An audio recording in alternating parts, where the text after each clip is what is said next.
Se um membro é honrado, todos os membros se regozijam com ele. Ora, vós sois o corpo de Cristo e seus membros em particular.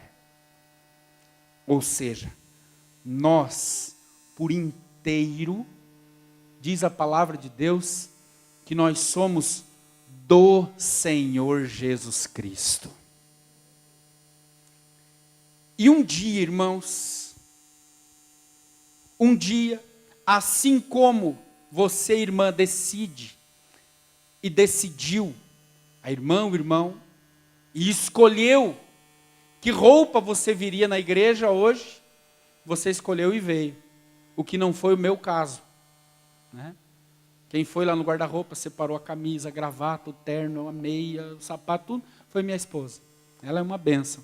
Quando eu cheguei assim, já estava tudo em cima da cama, falei, opa, vou com essa aqui hoje de livre e espontânea escolha. Né? Mas eu estou falando isso, irmãos, a esposa normalmente ela faz isso com o maior carinho. Por que a esposa quer ver o esposo bonito? Né? Para as outras olharem para ele e dizer, nossa, que homem lindo. Não. Para olharem para ele e dizerem, puxa vida, mas como a pastora Simone é caprichosa. Como a esposa lá do irmão fulano é caprichosa, ele está sempre com a camisa bem limpinho, o colarinho bem ajeitadinho, né? Como ela é caprichosa. Isso é um olhar do verdadeiro cristão, da verdadeira cristã. Amém, Jesus. Glória a Deus.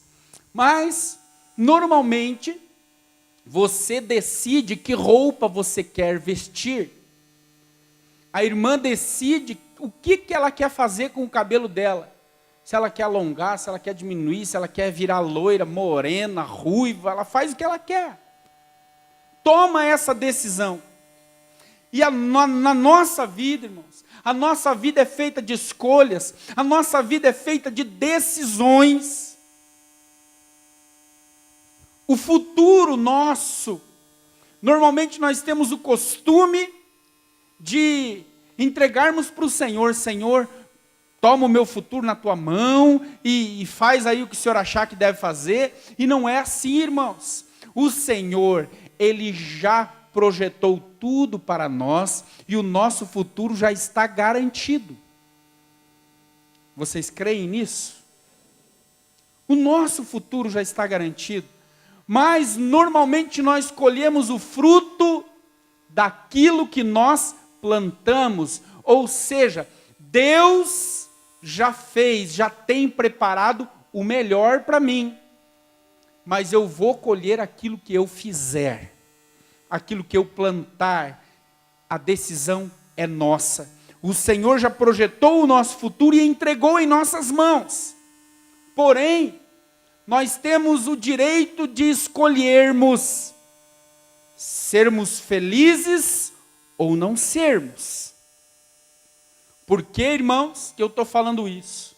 Porque um dia a igreja, prestem atenção nisso, um dia a igreja se omitiu.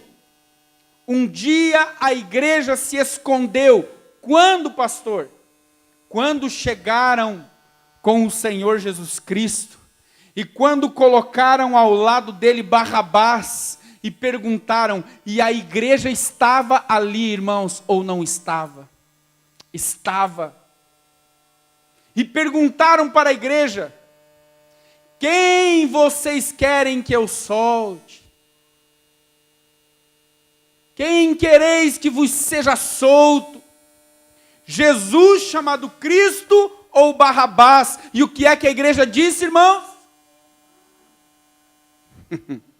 Barrabás. Soltem Barrabás. E aí, soltaram Barrabás e crucificaram o Senhor Jesus Cristo. Aquilo foi um momento de decisão, aquilo foi um momento de escolha, em que a minoria foi levada pela maioria e decidiram por Barrabás. Irmãos, o Senhor Deus coloca o poder da decisão, o poder da escolha em nossas mãos. Naquele momento, o povo decidiu: soltem Barrabás. E o que eu faço com Jesus chamado Cristo? Crucifica-o, crucifica-o. Clamaram pela crucificação do Senhor Jesus Cristo. Nós temos o poder de decidirmos, nós temos o poder de escolhermos, nós temos o poder de decidirmos em que mundo nós queremos viver, que cidade nós queremos ter, que país nós almejamos ter. Essas decisões, irmãos, não adianta nós entregarmos essas decisões simplesmente nas mãos de Deus. Essas decisões somos nós que temos que tomar. Amém, Jesus? Nós devemos tomar essas decisões, e nós precisamos tomar essas decisões como corpo de Cristo. Enfim, decidiram em crucificar o Senhor Jesus Cristo. Todos já conhecem esta passagem bíblica a respeito da crucificação, a respeito da ressurreição. E o Senhor Jesus Cristo, ele foi crucificado, mas sabemos que ao terceiro dia, o que aconteceu, irmãos? Misericórdia. O que aconteceu ao terceiro dia? Jesus ressuscitou. E está vivo à direita de Deus Pai. Mas, nesse interim, algumas coisas aconteceram. Nós somos o corpo de Cristo. Fazemos parte uns dos outros.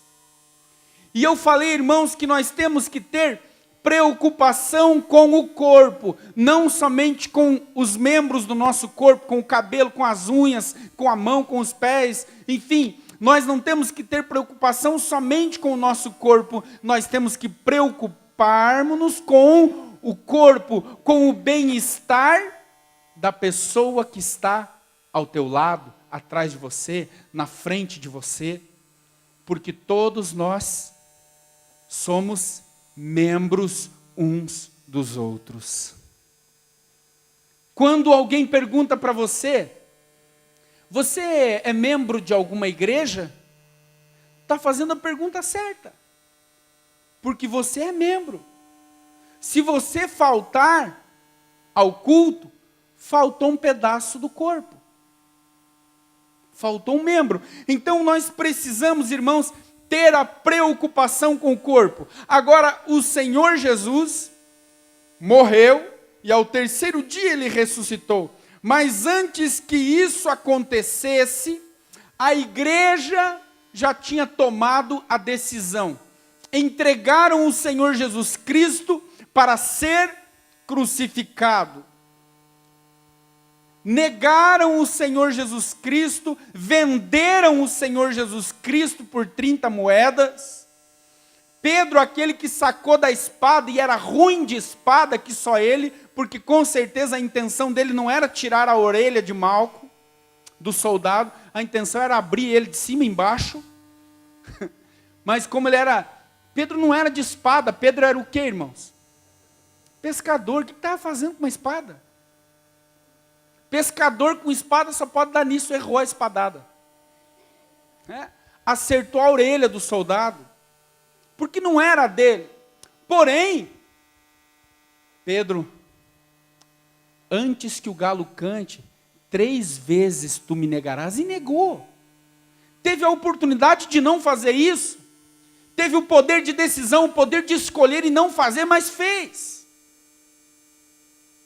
Fez. Negaram. Imagina João, aquele que de vez em quando até brigava com Pedro para ficar mais perto do mestre, para encostar a cabeça no peito dele. De repente, não, nunca vi.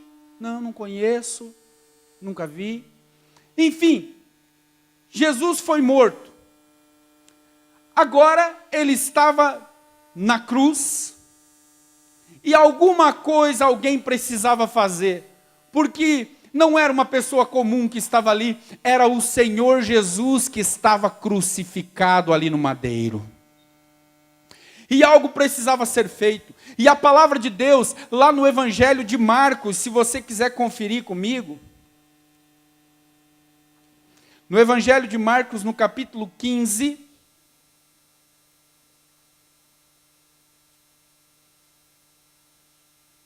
continuamos falando do corpo, irmãos, mas agora falando do corpo de Cristo. Amém, Jesus?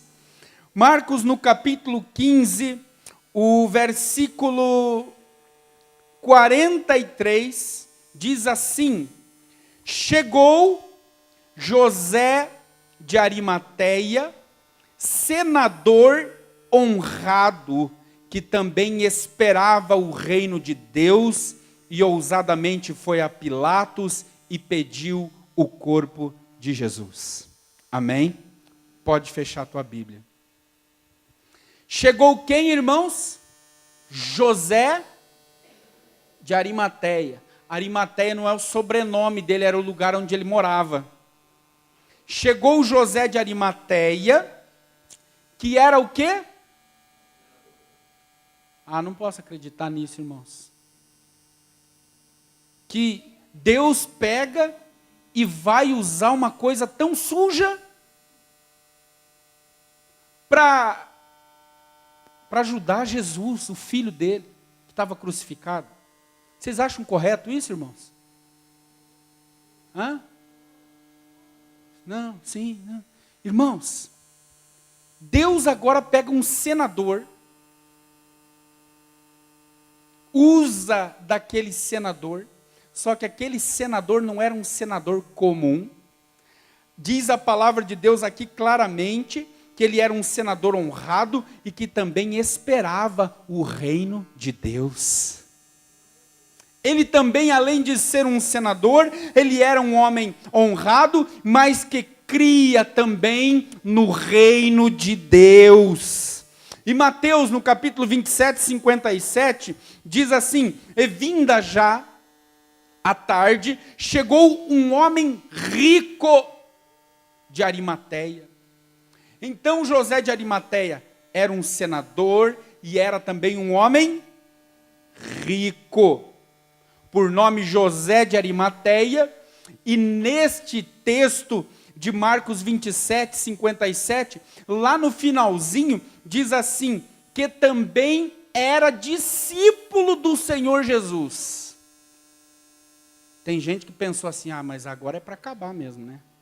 Como é que pode ser senador e ao mesmo tempo ser discípulo do Senhor Jesus, se o Senado é uma coisa tão suja, é uma coisa tão podre, irmãos, e não é suja hoje, isso já vem desde lá de trás.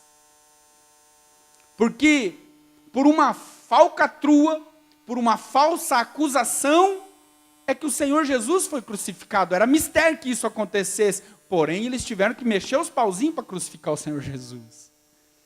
Agora, Deus pega e usa um homem que, além de ser senador, era um homem riquíssimo, para chegar diante de Pilatos e dizer para Pilatos: olha, Pilatos, eu quero o corpo do Senhor Jesus. Agora imaginem vocês um homem comum, um cidadão comum, como eu, como você, ou como qualquer um da época. Você teria a oportunidade de chegar para Pilatos e dizer: olha, eu quero isso. E ainda mais, pedir o corpo de um homem que havia sido condenado e pedir o corpo dele. Mas diz a palavra de Deus que José de Arimateia, sendo esse senador, esse homem rico, esse homem honrado, além e antes de tudo isso, ele era discípulo do Senhor Jesus. Vocês podem dizer amém, irmãos? Vocês podem glorificar o nome do Senhor? Sabe por quê? Porque esse senador, esse discípulo, ele também fazia parte do corpo, que é a igreja do Senhor.